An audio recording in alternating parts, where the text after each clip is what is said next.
അടുത്തത് nuclear magnetic dipole moment. അപ്പോൾ നിങ്ങൾക്കറിയാം, ഒരു ചാർജ് ഫ്രീ ആയിട്ടിരിക്കുകയാണെങ്കിൽ അതിന് ചുറ്റും ഇലക്ട്രിക് ഫീൽഡ് മാത്രമേ ഉള്ളൂ. അത് ഇലക്ട്രോസ്റ്റാറ്റിക്സിൽ നിങ്ങൾ പഠിച്ച കാര്യമാണ്. അതായത് റെസ്റ്റിലിരിക്കുന്ന ഒരു ചാർജ്, അതിന് ചുറ്റും ഇലക്ട്രിക് ഫീൽഡ് മാത്രമേ ഉള്ളൂ. എന്നാൽ ഈ ചാർജ് മൂവ് ചെയ്യുകയാണെങ്കിൽ അതിന് ചുറ്റും ഒരു മാഗ്നറ്റിക് ഫീൽഡ് കൂടിയുണ്ട്. അപ്പോൾ ആ മാഗ്നറ്റിക് ഫീൽഡിൻ്റെ വാല്യൂ നമ്മൾ ഇലക്ട്രോണിൻ്റെ കേസിൽ, ഒരു ആറ്റത്തിന് ചുറ്റും റിവോൾവ് ചെയ്യുന്ന ഇലക്ട്രോണിൻ്റെ കേസിൽ അതിന് ചുറ്റുമുള്ള മാഗ്നറ്റിക് ഫീൽഡ് കാൽക്കുലേറ്റ് ചെയ്തപ്പോൾ അതിൻ്റെ വാല്യൂ ബോർ മാഗ്നറ്റോണിലാണ് നമ്മൾ പറയുന്നത്. ഒരു ഇലക്ട്രോൺ, ഒരു സ്പിന്നിങ് ഇലക്ട്രോൺ, അതിന് അസോസിയേറ്റ് ചെയ്തുള്ള മാഗ്നറ്റിക് ഡൈപോൾ മൊമെൻറ്റ് എന്ന് പറയുന്നത് 1 ബോർ മാഗ്നറ്റോണാണ്. ഒരു 1 ബോർ മാഗ്നറ്റോണാണ്. ബോർ മാഗ്നറ്റോൺ നിങ്ങൾ സ്പെക്ട്രോസ്കോപ്പിയിലൊക്കെ പഠിച്ചിട്ടുള്ള കാര്യമായിരിക്കും, ബോർ മാഗ്നറ്റോൺ എന്നൊക്കെ. അപ്പോൾ ഈ ബോർ മാഗ്നറ്റോണിൻ്റെ വാല്യൂ μe=EH/2π × 2me എന്നാണ്, അല്ലെങ്കിൽ EH/2me ആണ് ഒരു ബോർ മാഗ്നറ്റോണിൻ്റെ വാല്യൂ എന്ന് പറയുന്നത്. അവിടെ me എന്ന് പറയുന്നത് ഇലക്ട്രോണിൻ്റെ മാസ്സാണ്. അപ്പോൾ നമ്മൾ പറഞ്ഞു, ന്യൂക്ലിയസിനകത്ത് പ്രോട്ടോൺസും ന്യൂട്രോൺസും വെറുതെ അല്ല ഇരിക്കുന്നത്, അതിന് ചെറിയൊരു ഓർബിറ്റൽ, അത് ഇങ്ങനെ മൂവ് ചെയ്തുകൊണ്ടിരിക്കുകയാണ്. അപ്പോൾ അത് മൂവ് ചെയ്യുന്നതിൻ്റെ ഫലമായിട്ട് അതിനൊരു ഓർബിറ്റൽ മോഷനും അല്ലെങ്കിൽ സ്പിൻ മോഷനും അതിന് ഉണ്ട്. അപ്പോൾ ഈ ഒരു മോഷൻ്റെ ഫലമായിട്ട്, അപ്പം ന്യൂക്ലിയസിനകത്തിരിക്കുന്ന ന്യൂട്രോൺസിന് ചാർജൊന്നും ഇല്ലെങ്കിലും പ്രോട്ടോണിന് ചാർജൊന്നുമില്ല. അപ്പോൾ ഈ പ്രോട്ടോൺ മൂവ് ചെയ്യുന്ന ഓർബിറ്റൽ മോഷനും സ്പിൻ മോഷനും എക്സിക്യൂട്ട് ചെയ്യുന്നതുകൊണ്ട് തന്നെ അതിനും അസോസിയേറ്റ് ചെയ്തൊരു മാഗ്നറ്റിക് ഡൈപോൾ മൊമെൻ്റ് ഉണ്ട്. ആ മാഗ്നറ്റിക് ഡൈപോൾ മൊമെൻറ്റ് ഡിറാക്കിൻ്റെ തിയറി അനുസരിച്ച് നമ്മൾ ന്യൂക്ലിയർ മാഗ്നറ്റോണിലാണ് ഈ ന്യൂക്ലിയർ മാഗ്നറ്റിക് ഡൈപോൾ മൊമെൻറ്റ് പറയുന്നത്. അതായത് ന്യൂക്ലിയർ മാഗ്നറ്റോൺ എന്ന് പറഞ്ഞാൽ μn എന്നൊരു ഇലക്ട്രോണാണ് റെപ്രസെൻ്റ് ചെയ്യുന്നത്. അതിൻ്റെ വാല്യൂ എന്ന് പറയുന്നത് നമ്മൾ ബോർ മാഗ്നറ്റോൺ പറയുന്ന പോലെ തന്നെ EH/2m ആണ്. mp ആണ്. അതായത് mp എന്ന് പറയുന്നത് പ്രോട്ടോണിൻ്റെ മാസ്സാണ്. അപ്പോൾ മാഗ്നറ്റിക് ഡൈപോൾ മൊമെൻറ്റിൻ്റെ വാല്യൂ നമ്മൾ ന്യൂക്ലിയർ മാഗ്നറ്റോണിൻ്റെ യൂണിറ്റിലാണ് പറയുന്നത്. അതായത് ഏതെങ്കിലും ഒരു quantity multiplied by μn, nuclear magneton കൊണ്ട് മൾട്ടിപ്ലൈ ചെയ്ത് അതിൻ്റെ ടേമിലാണ് ന്യൂക്ലിയർ മാഗ്നറ്റിക് ഡൈപോൾ മൊമെൻറ്റിനെ നമ്മൾ റെപ്രസെൻ്റ് ചെയ്യുന്നത്. അതിൻ്റെ കാരണം ന്യൂക്ലിയസിനകത്തിരിക്കുന്ന പ്രോട്ടോണും അതുപോലെ തന്നെ ന്യൂട്രോൺ ന്യൂട്രൽ ആയതുകൊണ്ട് തന്നെ അതിന് ചുറ്റും മാഗ്നറ്റിക് ഫീൽഡൊന്നും ഇല്ലെന്ന് നമുക്ക് കരുതാം. പക്ഷേ പ്രോട്ടോണിന് ചാർജ് ഉള്ളതുകൊണ്ട് തന്നെ അതിൻ്റെ സ്പിൻ മോഷൻ്റെ അല്ലെങ്കിൽ ഓർബിറ്റൽ മോഷൻ്റെ ഫലമായിട്ട് അതിനൊരു മാഗ്നറ്റിക് ഡൈപോൾ മൊമെൻ്റ് ഉണ്ട്. അതിൻ്റെ വാല്യൂ നമ്മൾ റെപ്രസെൻ്റ് ചെയ്യുന്നത് ന്യൂക്ലിയർ മാഗ്നറ്റോണിലാണ്. അതായത് EH/2mp എന്ന് പറയുന്ന വാല്യൂ ആണ് ന്യൂക്ലിയർ മാഗ്നറ്റോണിനുള്ളത്. mp എന്ന് പറയുന്ന മാസ് ഓഫ് പ്രോട്ടോണും ആണ്. അപ്പോൾ അത്രയും ഏതോ ഒരു quantity multiplied by nuclear magneton ആണ് ഒരു ന്യൂക്ലിയസിൻ്റെ മാഗ്നറ്റിക് ഡൈപോൾ മൊമെൻ്റ് എന്ന് പറയുന്നത്. അപ്പോൾ ഈ μnൻ്റെ വാല്യൂ നമ്മൾ സബ്സ്റ്റിറ്റ്യൂട്ട് ചെയ്യുമ്പോൾ നമുക്ക് കിട്ടുന്നത് 5.050 × 10⁻⁻27 ജൂൾ/ടെസ്ലയാണ് ഏത് ന്യൂക്ലിയർ മാഗ്നറ്റോണിൻ്റെ വാല്യൂ എന്ന് പറയുന്നത്. ബോർ മാഗ്നറ്റോണിൻ്റെ വാല്യൂ നിങ്ങൾ ഇവിടെ സബ്സ്റ്റിറ്റ്യൂട്ട് ചെയ്യുമ്പോൾ നിങ്ങൾക്ക് കിട്ടും. ഓക്കെ, അങ്ങനെയാണെങ്കിൽ നമുക്ക് ന്യൂക്ലിയസിനകത്തുള്ള ഇൻഡിവിജ്വൽ പ്രോട്ടോണിൻ്റെ മോഷൻ്റെ ഫലമായിട്ടുള്ള മാഗ്നറ്റിക് ഡൈപോൾ മൊമെൻ്റ് എന്ന് പറയുന്നത് μp എന്ന് കൊടുക്കാം. പ്രോട്ടോണിൻ്റെ മാഗ്നറ്റിക് ഡൈപോൾ മൊമെൻ്റ് എന്ന് പറയുന്നത് 2.7925 μn ആണ്. അതുപോലെ തന്നെ ന്യൂട്രോൺ ന്യൂട്രൽ പാർട്ടിക്കിളാണെങ്കിലും അതിൻ്റെ ഓർബിറ്റൽ മോഷൻ അല്ലെങ്കിൽ സ്പിൻ മോഷൻ്റെ ഫലമായിട്ട് അതിനും ഒരു മാഗ്നറ്റിക് ഡൈപോൾ മൊമെൻറ്റ് ക്രിയേറ്റ് ചെയ്യാൻ കഴിയും. അതിൻ്റെ വാല്യൂ എന്ന് പറഞ്ഞാൽ -1.9128 μn. അപ്പോൾ ഇതാണ് പ്രോട്ടോണിൻ്റെയും ന്യൂട്രോണിൻ്റെയും മാഗ്നറ്റിക് ഡൈപോൾ മൊമെൻറ്റിൻ്റെ വാല്യൂ എന്ന് പറയുന്നത്. അതായത് μp = 2.7925 ടൈംസ് μn. അതുപോലെ തന്നെ μn magnetic dipole moment of neutron എന്ന് പറയുന്നത് -1.9128 μn ആണ്. അപ്പോൾ ഇത് കാണുമ്പോൾ നിങ്ങൾക്ക് ചെറിയൊരു സംശയം തോന്നാം, ന്യൂട്രൽ പാർട്ടിക്കിളല്ലേ, അതിനെങ്ങനെ മാഗ്നറ്റിക് ഡൈപോൾ മൊമെൻറ്റ് വരുന്നു എന്ന്. അപ്പോൾ അതിന് മാഗ്നറ്റിക് ഡൈപോൾ മൊമെൻറ്റ് വരുന്നതിൻ്റെ കാരണം നിങ്ങളിനി സ്റ്റാൻഡേർഡ് മോഡൽ അല്ലെങ്കിൽ ക്വാർക്ക് മോഡലൊക്കെ പഠിക്കുമ്പം മനസ്സിലാവും. ന്യൂട്രോൺസ് ന്യൂട്രൽ ആണെങ്കിൽ തന്നെ അതിനകത്ത് ചാർജുള്ള 3 പാർട്ടിക്കിൾ ഇരിപ്പുണ്ട്.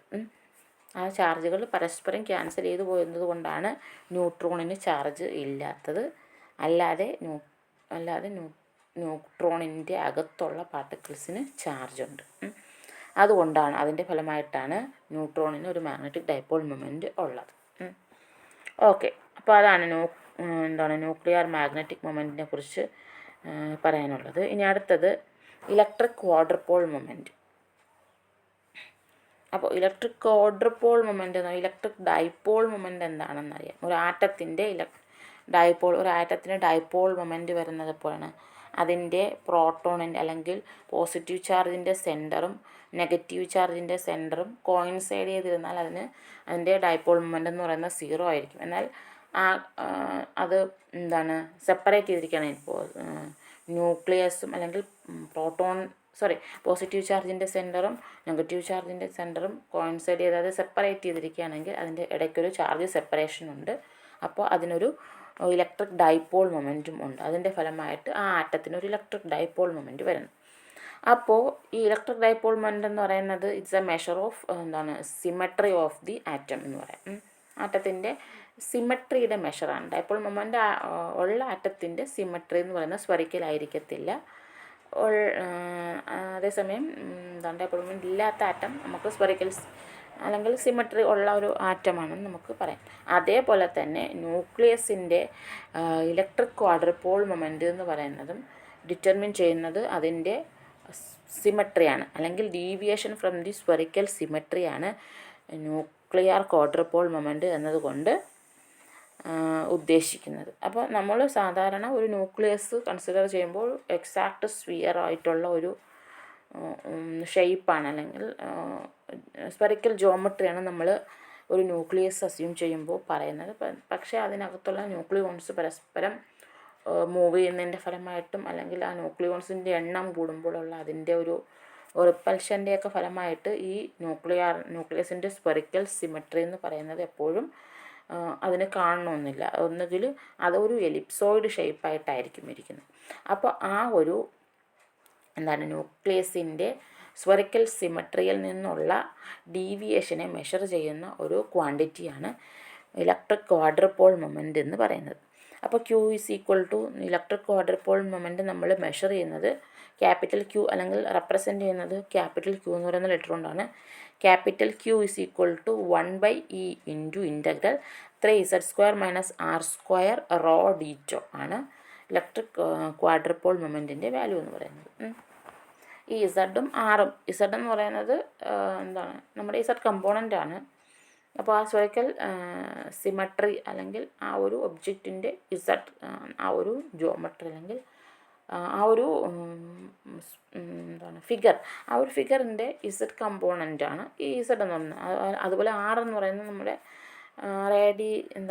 നമ്മുടെ സ്ഫെറിക്കൽ പോളാർ കോർഡിനേറ്റുള്ള ആ റേഡിയസ് വെക്ടറാണ് 6. അതായത് x² + y² + z² ആണ് r² എന്ന് പറയുന്നത്.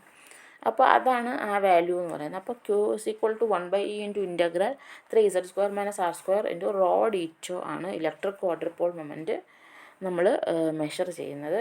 അപ്പോൾ ഈ Qൻ്റെ വാല്യൂ അവിടെ റോ എന്ന് പറയുന്നത് ചാർജ് ഡെൻസിറ്റി, ന്യൂക്ലിയസിൻ്റെ ചാർജ് ഡെൻസിറ്റിയാണ്. അപ്പോൾ നമ്മൾ ഇതിൻ്റെ യൂണിറ്റ് വെച്ച് നോക്കുകയാണെങ്കിൽ Q എന്ന് പറയുന്നത് എക്സിൻട്രിസിറ്റി, ഒരു എലിപ്സിൻ്റെ എക്സിൻട്രിസിറ്റിയുടെ വാല്യൂ ആണ് നമ്മളിവിടെ Q മെഷർ ചെയ്യുമ്പോൾ കിട്ടുന്നത്. അപ്പോൾ Q = 0 ആവുകയാണെങ്കിൽ അതിൻ്റെ ഇലക്ട്രിക് ക്വാഡ്രപോൾ മൊമെൻറ്റ് 0 മീൻസ് അത് സ്ഫെറിക്കൽ സിമെട്രി ആണെന്ന് നമുക്ക് ഈ ഫിഗർ നോക്കുമ്പോൾ മനസ്സിലാവും. Q = 0, ഇതാണ് Q = 0 വരുമ്പോൾ ഉള്ള കേസ്.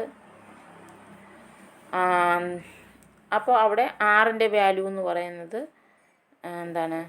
x² + y² + z² ആണ്. അവിടെ എക്സും വൈയും ഇസഡും എല്ലാം ഈക്വലാണ്. സ്ഫിയർ ആകുമ്പോൾ എക്സ് കമ്പോണൻറ്റും വൈ കമ്പോണൻറ്റും ഇസഡ് കമ്പോണൻറ്റും ഈക്വൽ ആയിരിക്കും. അതുകൊണ്ട് തന്നെ r² എന്ന് പറയുന്നത് നമുക്ക് വേണമെങ്കിൽ ഇസഡിൻ്റെ ടേമിൽ എഴുതിയാൽ z² + z² + 3z². അപ്പോൾ Qൻ്റെ വാല്യൂ 0 ആയ, that is Q = 0 means it has spherical symmetry. Then ഇനി ഈ Qൻ്റെ വാല്യൂ നെഗറ്റീവ് ആവുകയാണെങ്കിൽ, ഇതാണ് നെഗറ്റീവ് ആവുന്ന കേസ്. നെഗറ്റീവ് ആവുന്ന കേസിൽ അതെന്ത് സിമെട്രിയാണ്? അതായത് charges distribution stretched in the z direction, z ഡയറക്ഷനിലേക്ക് സ്ട്രെച്ച് ചെയ്യുന്ന മൂന്നാമത്തെ കേസ്, അവിടെ നമ്മൾ അതിനെ പ്രൊളേറ്റ് സിമെട്രി എന്നാണ് പറയുന്നത്. ആ ഷേപ്പ് പ്രൊളേറ്റ് ആണ്. അതേസമയം ചാർജ് ഡിസ്ട്രിബ്യൂഷൻ ബാക്കി രണ്ട് ഇസഡ് ഡയറക്ഷനിലേക്ക് സ്ട്രെച്ച് ചെയ്യാതെ എക്സ് വൈയിലേക്ക് സ്ട്രെച്ച് ചെയ്ത ഈ ഒരു കേസ് അതെന്ന് പറയുന്നത് ഒബ്ലേറ്റ് സിമെട്രി എന്നാണ് പറയുന്നത്. അപ്പോൾ